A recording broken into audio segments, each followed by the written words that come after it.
Let not your hearts be troubled. You believe in God, believe also in me. In my Father's house are many mansions. If it were not so, I would have told you. I go to prepare a place for you. And if I go and prepare a place for you, I will come again and receive you to myself, that where I am, there you may be also. Well, I don't know about you, but my heart is not troubled tonight. I was kidding around and told someone I was in a rare good mood, but I'm often in a good mood, but not always in a good mood. And I suspect that you are not always in the perfect form as far as attitude is concerned. Sometimes we get a little blue. And it's amazing to me that there's a whole genre of music called the blues. But beyond what's called the blues, it's amazing to me when you just start listening for the word, how many times you'll hear the word blue in a song. And not just the old country songs, all kinds of songs. You'll hear that word blue because it's such a common thing. And so many people have been touched by the blues from time to time. I'm talking about that feeling that comes over us. And then, of course, there is discouragement. And since we are in a physical world, and since the devil has not been put down into that fiery, dark pit yet, but he will on that great and final day, he's still pestering us, still creating situations and setting up scenarios where that we from time to time become discouraged. And then we said this, discouragement is a common thing, and it happens to all of us. This is a follow-up from last week. But if discouragement is not properly managed, and this is what I intend to say this to those who are Christians and who approach life from the spiritual viewpoint, if discouragement is not properly managed, it can damage our faith. And then something even more can happen to us. We can get depressed. And as I, during this past, since last Sunday night, and as I have interacted with a number of people on the phone and at the university and talking with my faculty and other people, and I've mentioned that I introduced this subject. First time I've ever done this. First time I've ever put something like this on the screen, the blues, discouragement, and depression. And as I mentioned this and how that I was learning the importance of talking about this and looking at what the Bible says about the subject, I was amazed at how many people have been personally touched by one or two or all three of these situations. And not only that, how many people they know who have had all levels of these situations, depression in particular, and how that it's affected their life and the lives of those that they love. Well, last week we were talking about how that in America today, according to the National Institute of Mental Health, 18 million people, now I don't know how they know this number exactly, but approximately 18 million people will suffer from some form of depression this year. Now, that means that all of us know someone, it might not happen to us, but we all know someone that is going to be affected by this situation, and so we need to be mindful of that. And then we looked at Bible characters last week, and we noticed that the Bible gives us a number of case studies. One of them is Job in Job chapter 3, and we won't go back and reread that. And then there was Jeremiah, the weeping prophet, who got to the point that he says, I just wish I had died in my mother's womb. I just wish I had never been born because I am so depressed. Well, he didn't use the word depressed, but he used similar language. And then, of course, we looked at Elijah, who everything I've read, every article I've read, and every book that I picked up, and every conversation I've had over the past 8 days, when I mention depression, everybody says that Elijah is the best case study. And again, we used that from 1 Kings chapter 19 last week, how that in the previous chapter he had experienced a mountaintop experience. And then because of the threat on his life, he went off into the desert and got in under a broom tree and just he wouldn't eat. And he was in sad shape. And one of the things that the experts say that you don't need to do when you get depressed is what everyone who is depressed feels like they want to do, and that is to get off to yourself. In other words, isolate yourself. Go to your room, close the door, stay away from people. We don't want to be around people. And that's just one of the worst things that we can do, because it does not address the, it makes the situation even worse. Now, all of us want to be alone sometime, but then there are times when we can be alone too much, especially when we're depressed, and because we isolate ourselves from the very situation and resources and the people who could help us and be a blessing to us. Mr. John, is my battery dead? I'll stay closer if it is. You were just kind of checking me out. How about it? Am I being heard back there? And when I walk away from this mic? Okay, so, and then we looked at the Apostle Paul in Romans chapter 7, and we see that how he was even beating himself up. And he said in Romans 7, verse 24, he said, "Oh, wretched man that I am." I mean, he was really, really feeling bad. Well, let's look at some more Bible examples. This is Numbers 11. Numbers 11, and this time we're looking at Moses. And Moses is at least getting discouraged and maybe on the verge of depression. Verse 10, Moses heard the people of every family wailing, each at the entrance to his tent. The Lord became exceedingly angry, and Moses was troubled. Now, the Lord is getting irritated at the wailing of the people, but Moses is getting troubled. He asked the Lord, "Why have you brought this trouble on your servant? What have I done to displease you, that you put the burden of all these people on me? Did I conceive all these people? Did I give them birth? Why do you tell me to carry them around in my arms as a nurse carries an infant to the land you promised an oath to their forefathers? Where can I get meat for all these people? They keep on wailing to me, 'Give us meat to eat.' I cannot carry all these people by myself. The burden is too heavy for me. If this is how you are going to treat me, put me to death right now, if I have found favor in your eyes, and do not let me face my own ruin." Moses said, "I'm going downhill fast, and I am weary, and I am troubled, and everybody depends upon me, and I'm dancing as fast as I can, so to speak, and I just can't do everything. I can't do it all. And if this is the way the rest of my life is going to be, then why don't you just take me now, Lord?" It's basically what Moses is saying. And so I'm telling you, this guy is really getting sideways. Well, let's go to the Psalms. This time we're in Psalm chapter 31, and we're looking at verse 9 and following. And by the way, there are lots of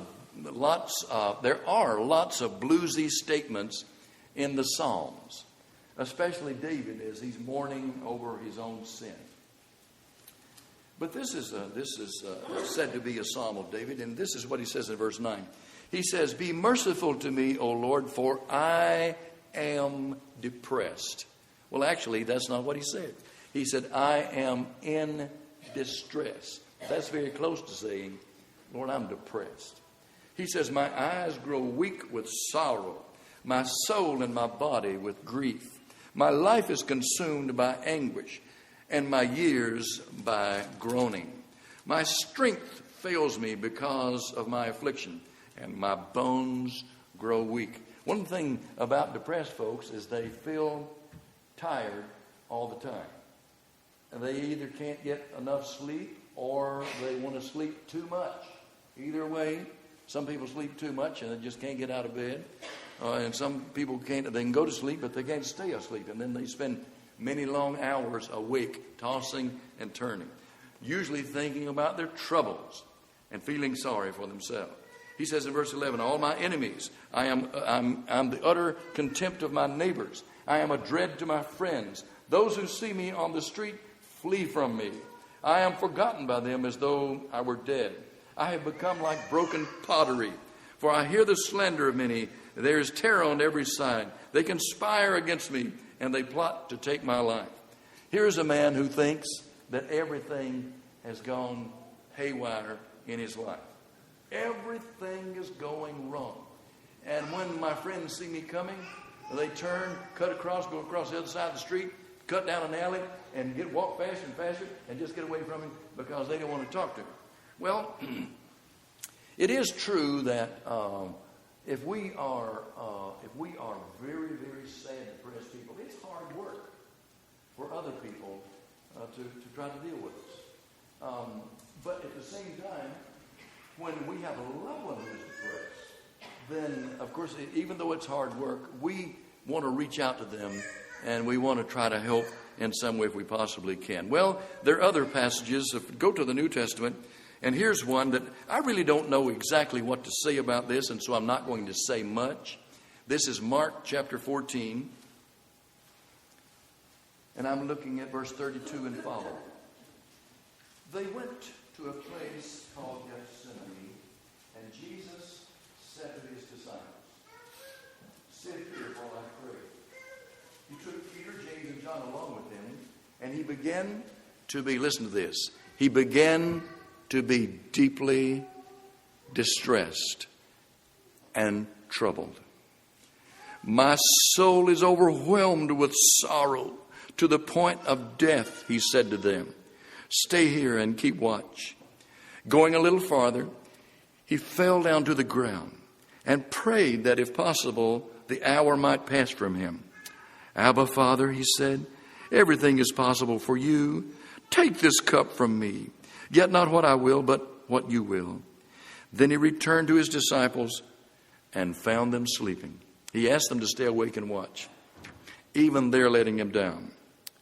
"Simon," he said to Peter, "are you asleep? Could you not keep watch for 1 hour? Watch and pray so that you will not fall into temptation. The spirit is willing, but the body is weak." Once more, he went away and prayed the same thing. When he came back, he found them sleeping because their eyes were heavy. They did not know what to say to him. Returning the third time, he said to them, "Are you still sleeping, resting? Enough! The hour has come. Look, the Son of Man is betrayed into the hands of sinners. Rise, let us go. Here comes my betrayer." Of course, this is the Lord in the moments leading up to him being arrested in the Garden of Gethsemane, where he'll be kept up all night. He'll be mocked and spat upon and slapped and falsely accused, and then turned over to the Gentiles or the Romans the next day. And the Romans execute by crucifixion.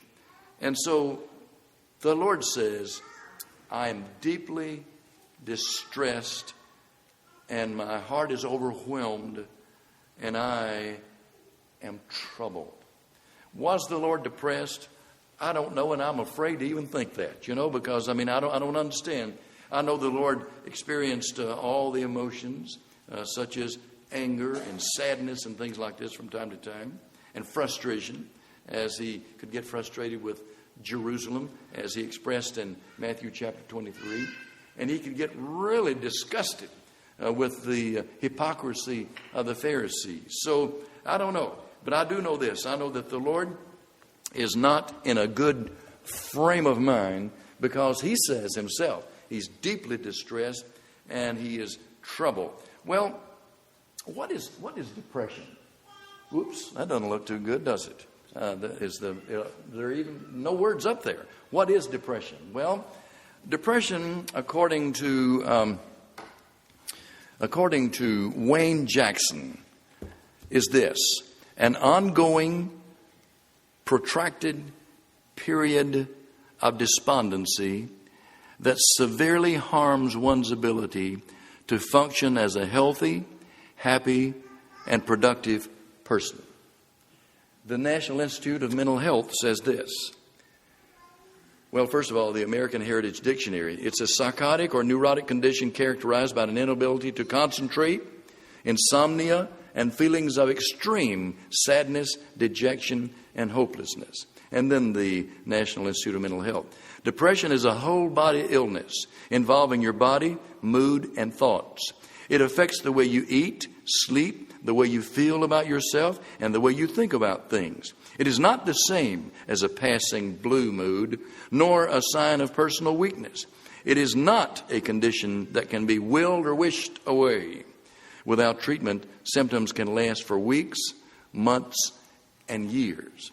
And so that's one definition of depression. Here's another one from Dr. Ted Burleson. Some of you remember his son was the preacher over at Goodwood in Baton Rouge up until recently. Depression is a persistent sadness leading to a negative outlook on life and interfering with normal function. It's persistent sadness, therefore it has an emotional component, which are our feelings. I'm sorry, this is Dr. Bill Bajents who says this. I'll get to Dr. Burleson in a moment. It's a negative outlook on life, which means it has a cognitive or thinking component, and it interferes with normal function, which means it has a behavioral component. In other words, it affects our actions. Practically, depression is a broad and elastic term. Sometimes it's used to describe feeling down or blue or tired.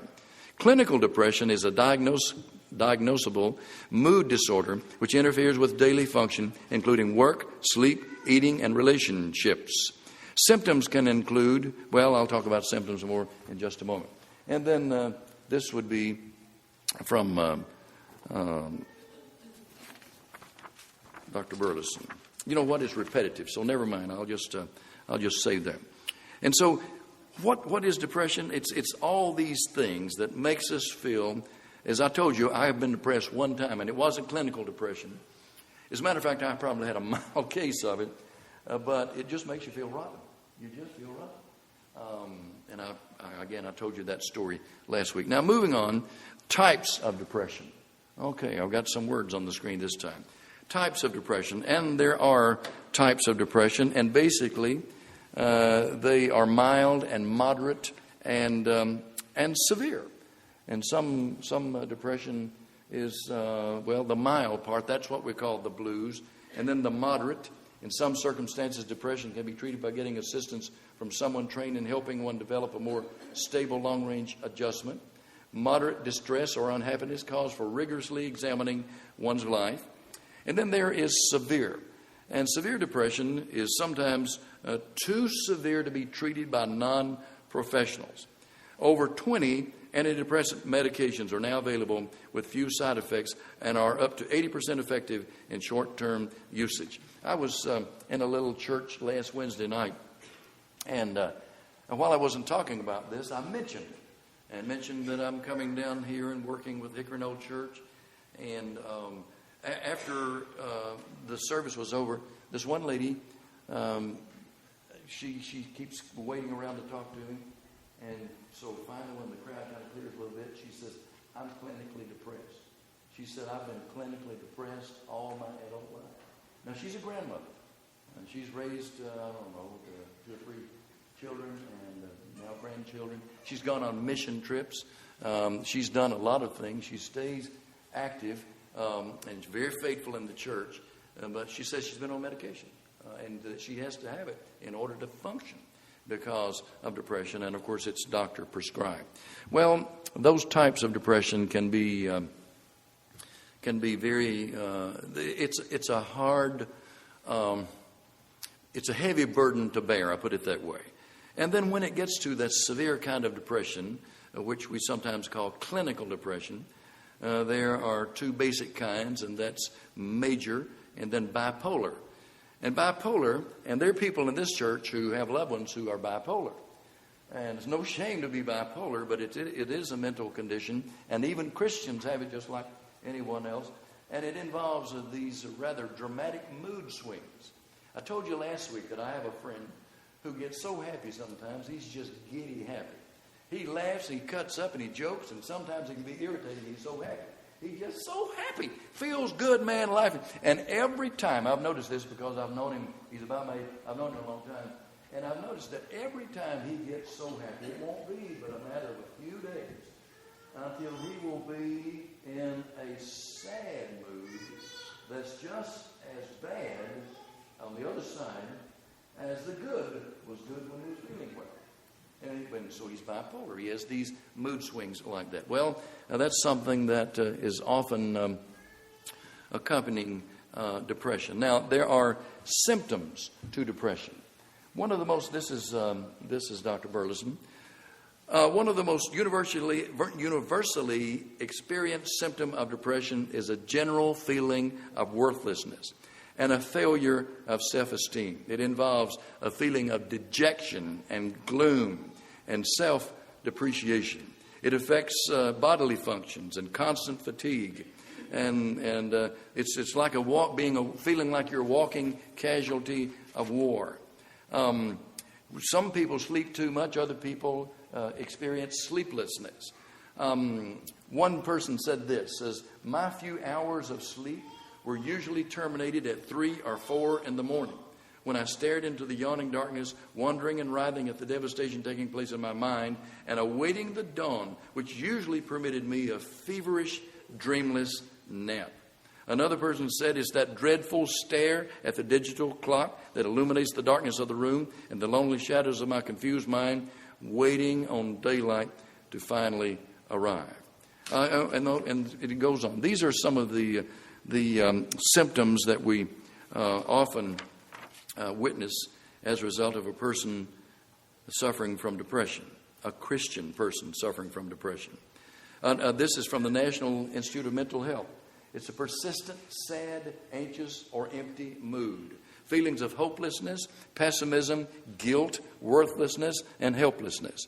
Loss of interest or pleasure in ordinary activities, including intimacy.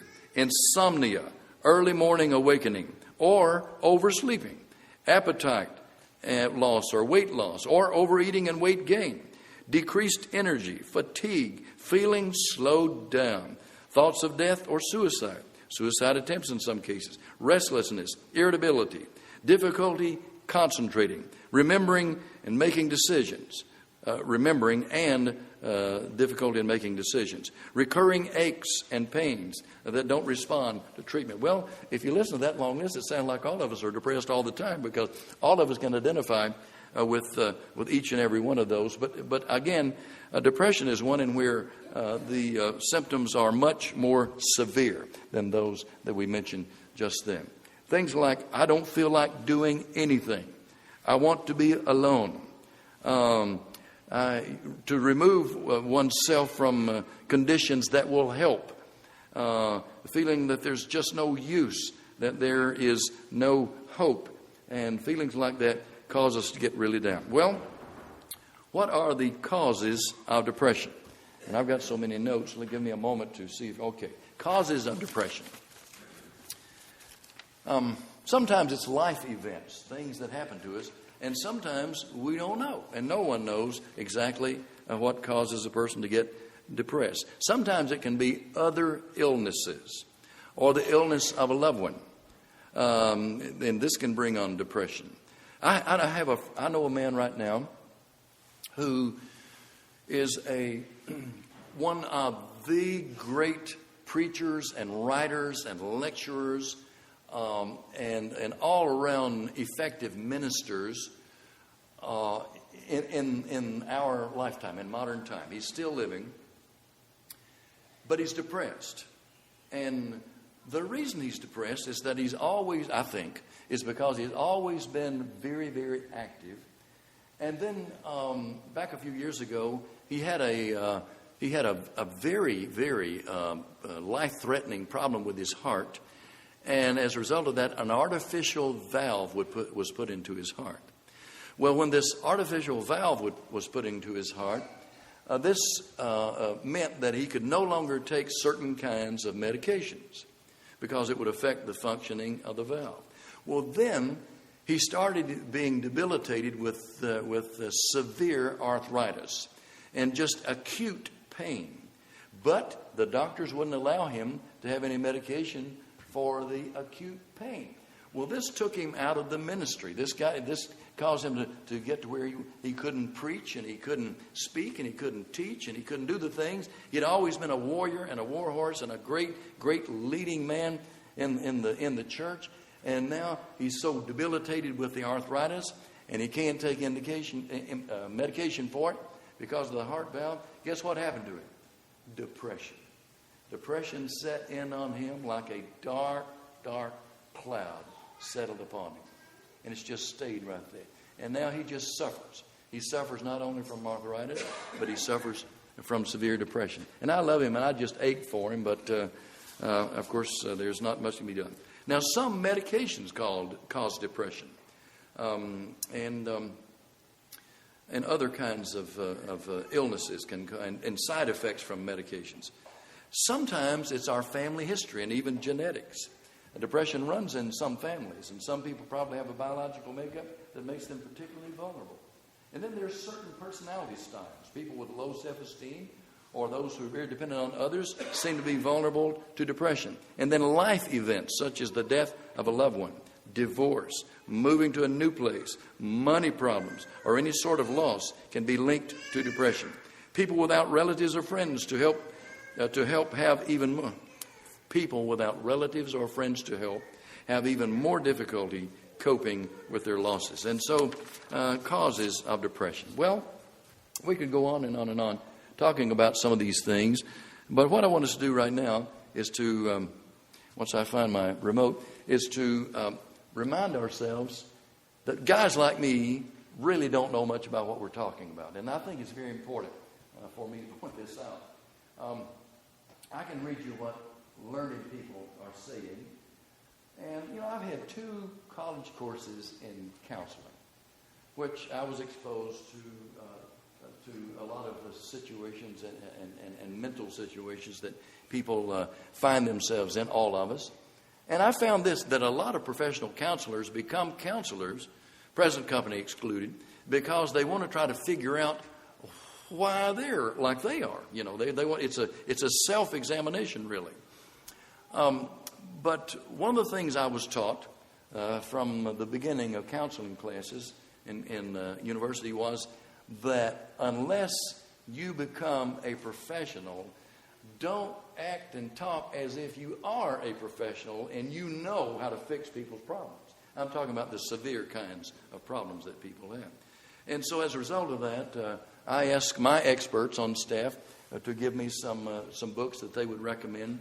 And these, of course, are for the layperson, but it's for people who want to dig a little deeper when it comes to studying this subject so that perhaps they could be helped or help others. Now, how do we respond to depression? Well, some people seek drugs. Some people, such as pills and things, and I don't mean medications that are prescribed. I'm talking about illegal drugs. And some people find solace in alcohol, temporary, of course. Some people buy things, and I'm told by the experts that there are some people that's how they address their temporary feelings of discouragement, or maybe more than the blues, maybe a little bit of depression, is they go out and treat themselves to something. And that somehow that makes them feel better. Well, there's got to be a better way than that. But one of the things that I have learned from the experts is that it's very important to stay busy and to do something. And I mentioned exercise last Sunday night. I heard Eric mention it again this morning. But all the experts and the National Institute of Mental Health says that forcing ourselves to move around and get some exercise, and it doesn't seem like very much, but they say at least 20 minutes 3 times a week. Briskly walking for 3 times a week would be feasible for most people. I realize that not everyone can walk briskly 3 times a week, but for those who can, that's a very highly prescribed thing. But notice this from I'm in Numbers chapter. No, I'm not in Numbers. I am in 2 Samuel. Let's notice David, and we're going to look at 2 examples with David. First of all, the one where he lost his baby boy. Verse 13. Then David said to Nathan, I have sinned against the Lord. Nathan replied, "The Lord has taken away your sin. You're not going to die. But because by doing this you have made the enemies of the Lord show utter contempt, the son born to you will die." After Nathan had gone home, the Lord struck the child that Uriah's wife had borne to David, and he became ill. David pleaded with God for the child. He fasted and went into his house and spent nights lying on the floor. The elders of his household stood beside him to get him up from the ground, but he refused. He would not eat any food with them. On the seventh day, the child died. David's servants were afraid to tell him that the child was dead, for they thought, while the child was still living, we spoke to David, but he would not listen to us. How can we tell him the child is dead? He may do something desperate. David noticed that his servants were whispering among themselves, and he realized the child was dead. "Is the child dead?" he asked. "Yes," they replied, "he is dead." Then, listen to this. David got up from the ground. After he had washed, he put on lotions, changed his clothes, went into the house of the Lord and worshiped. Then he went to his own house, and at his request they served him food, and he ate. His servants asked him, "Why are you acting this way? While the child was alive, you fasted and wept. But now that the child is dead, you get up and eat." And he answered, "While the child was still alive, I fasted and wept. I thought, who knows, the Lord may be gracious to me and let the child live.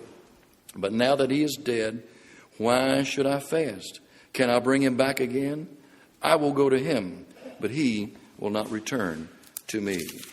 And now, when his son Absalom dies, this is 2 Samuel chapter 19. And verses 1 through 8. Joab was told, "The king is weeping and mourning for Absalom." For the whole army, the victory that day was turning to mourning, because on that day the troops heard it said, "The king is grieving for his son."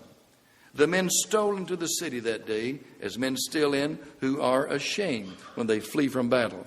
The king covered his face, this is David, and cried aloud, "Oh, my son Absalom, oh, Absalom, my son, my son."